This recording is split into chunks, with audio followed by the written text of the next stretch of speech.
Okay, what we have here is it's buckwheat flour. I went through and trying to find things that are Lyme safe. This one has some controversy. I haven't been eating anything with substance. This is made from what I believe is a plant source. From what my findings are, not very easy to try to figure out what's in all these. Maybe I can show you the back just in case you're looking for nutrition facts.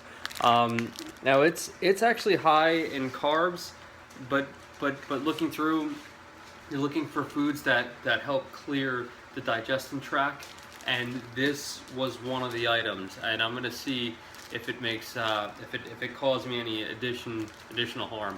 Basically, at this point, nothing is helping me either way. So. But if I start eating things that might make it worse, at least I'll notice it from there. So this is my first attempt. I made waffles. As you can see, I'll show you the first one here. It didn't come out so hot. Second one, pretty good with a little bit of practice. So they look like a waffle. They taste like a waffle.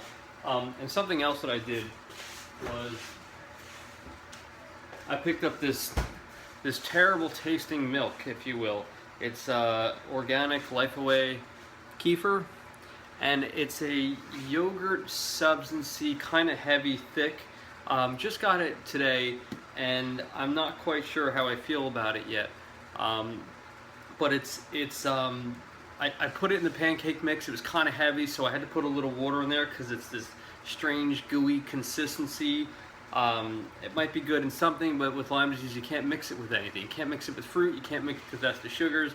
So I'm not quite sure where I'm going to use it, but there was my first example. And tomorrow I'm going to take this creamy like substance that's a little bit bitter, and I'm going to mix it with eggs in the morning, and hopefully that won't be so terrible. So it might be okay, and I believe it was okay here. So I have another one that I'm popping here out, so just bear with me a second.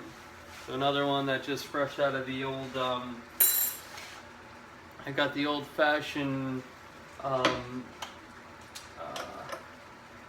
waffle maker here. I'm gonna unplug that. So that's just another breakfast idea that I have,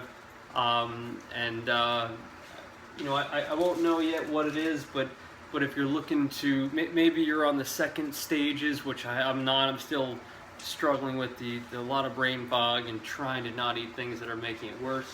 But I definitely know that as you get better, this is a great alternative to eating the flour and things of that nature. So I suggest trying this and seeing if it reacts to you.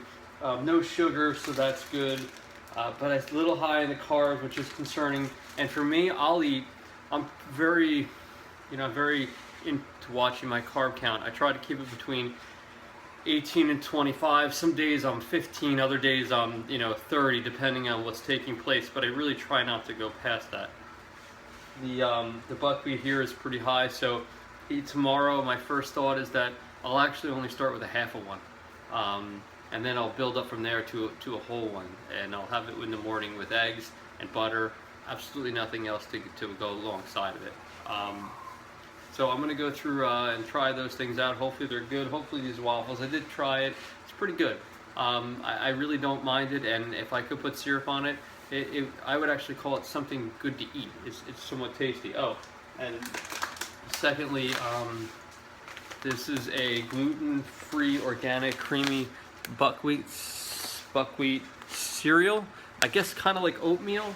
Carb count is 33 per quarter cup. So I put that on there again. I'm not too crazy about the numbers on here, but they say it's good for the digestion tract. And I have Borrelias, which part of that is you're fighting off the infections with the different antibiotics, and then you need to flush it out of you. This is supposedly a great way. It doesn't stick with you. It kind of helps pushes the bad out.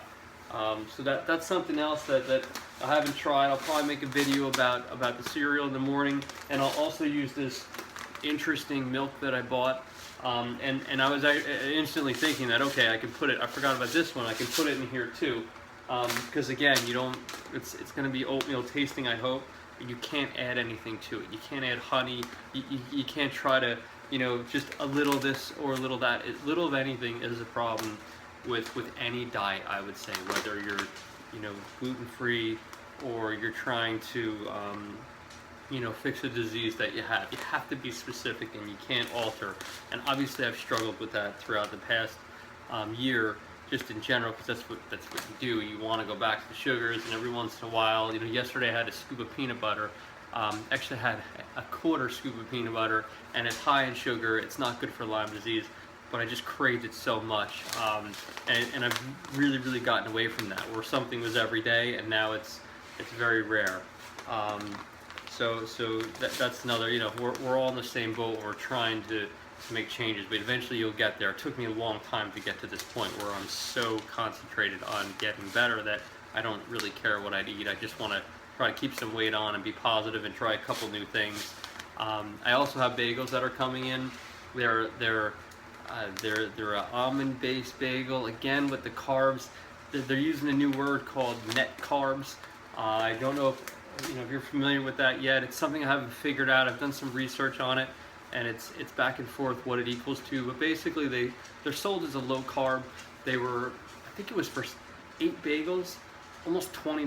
So it was very expensive to purchase these. They came in this freezer, or they're coming in a freezer-like container or some kind of packaging that keeps them cold because of the active ingredients in them. And I'm gonna try those, and I'll do videos on those and see how they work out. And luckily I'll be able to eat it with butter, so at least that's a positive. So again, I hope this helps out with some breakfast ideas. And my dogs are gonna bark as they always do at the end of my video. And hope that helps you all out. Thanks.